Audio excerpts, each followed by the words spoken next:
शनी अमावास्या दिनांक 16 मे 2000 रोजी शनिवारी अमावास्या पहाटे 5:11 चालू होत आहे. शनी अमावास्या हा शनी महाराजांची कृपा प्राप्त करण्यासाठीचा उत्तम पर्व काळच म्हणावा लागेल. शनी महाराज हे अत्यंत न्यायप्रिय, सेवाप्रिय असं दैवत आहे. तुमच्या बऱ्या वाईट कर्माचं फळ ते तुम्हाला देत असतात.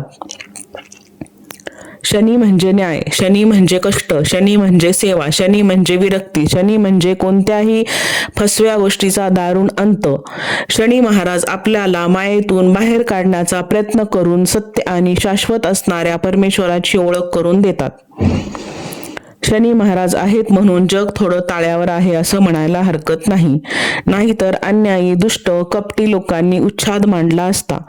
तर अशा या घरातील सगळ्यांवर करडी नजर ठेवणाऱ्या आजोबासारख्या शनी महाराजांना प्रसन्न करून घेण्याचा आजचा अत्यंत उत्तम दिवस आहे. त्यासाठी अनेक उपासना तर आहेतच. सर्वजण आज भरपूर उपासना करायला सांगतील, पण शनी महाराजांना खरी आवडते ती म्हणजे निस्पृह सेवा. शनी अमावास्या निमित्त सेवा.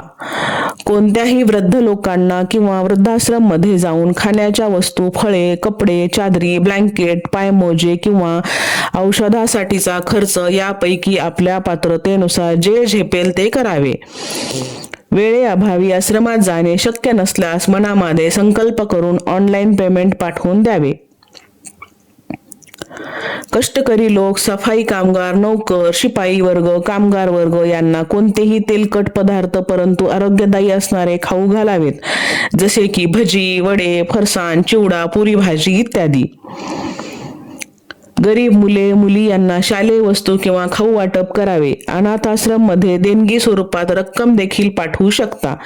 जर कोणी आध्यात्मिक गुरु प्राप्त असतील तर त्यांचं स्मरण करा. गुरु मंत्र जप नेहमीपेक्षा थोडा अधिक करा. गुरु जर जवळ असतील तर जाऊन त्यांना नमस्काराने जमेल ती सेवा करा. आणि सर्वात महत्त्वाचं, शनी महाराजांना प्रिय असणाऱ्या पिंपळ वृक्षाची सेवा करा. पाणी घाला, नमस्कार करा, प्रदक्षिणा शक्य असेल तर करा, शक्य असल्यास दिवा धूप करा. महत्वाची टीप, वरीलपैकी कोणत्याही सेवेचे सोशल मीडियावर अवडंबर करणे टाळा, कारण शनी महाराजांना विनम्रता अत्यंत प्रिय आहे. गर्व करील त्या पुरुषाशी एसेच मी गांजीन, असे त्यांचे ब्रीद वाक्य आहे. सेवा आपल्या पैशांच्या उपलब्धतेनुसार करावी, फक्त ती अत्यंत नम्रतेने करावी.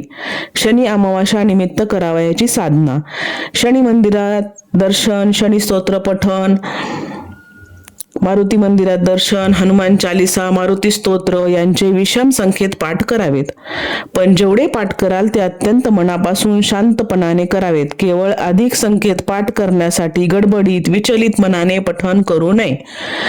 कोणतंही शनी किंवा मारुती स्तोत्र मंत्र जप करण्यापूर्वी श्रीराम जय राम जय जय राम किंवा फक्त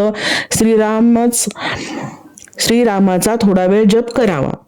शक्य असल्यास शनी महात्म्य वाचावे. मारुती रायांना मंदार पानांची माळ घालावी.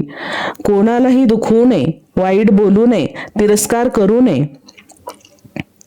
आणि सर्वात महत्त्वाचं म्हणजे आपल्या आयुष्यात आपल्याला आत्तापर्यंत जे काही मिळालं आहे त्याबद्दल अत्यंत मनापासून कृतज्ञ राहावे, आनंदी राहावे, समाधानी राहावे, तरच शनी महाराज कृपा करतील. अन्यथा नुसत्या पूजा, जप, दर्शन करून तितका फायदा होणार नाही याची नोंद घ्यावी. धन्यवाद.